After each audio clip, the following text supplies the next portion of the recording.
राज्यामध्ये कर्मचारी भरत्यांचा प्रश्न जो होता अध्यक्ष महाराज, तर तुम्ही याला गेलं तर आझाद मैदानला, तर तुम्हाला अध्यक्ष महाराज अन्यायग्रस्त अनेक मुलं मुली त्या ठिकाणी आपले आंदोलन घेऊन तिथं आले. आता सगळे चिखल आहे अध्यक्ष महाराज, घाणीचं साम्राज्य आहे.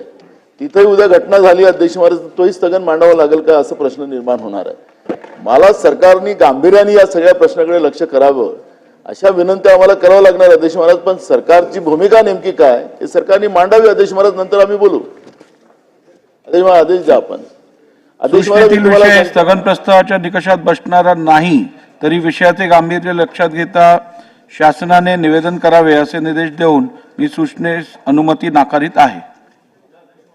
झालं ना, निवेदन करतील.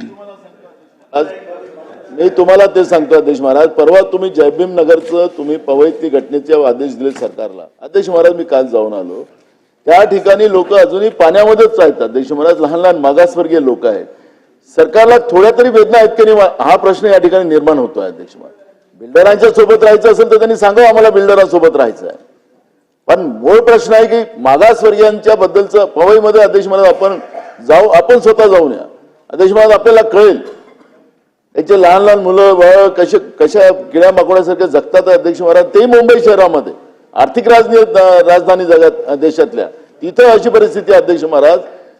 अजून अध्यक्ष महाराज काल पाहिलं आपण त्या ठाणे जिल्ह्यामध्ये अजूनही बाळपणाच्या बाया डोलीवर नेल्या जातात अध्यक्ष महाराज. आज त्या पेपरला बातम्या आहेत. काय चाललं अध्यक्ष महाराज? तुमच्या आदेशाचं पालन सरकार करत नाही.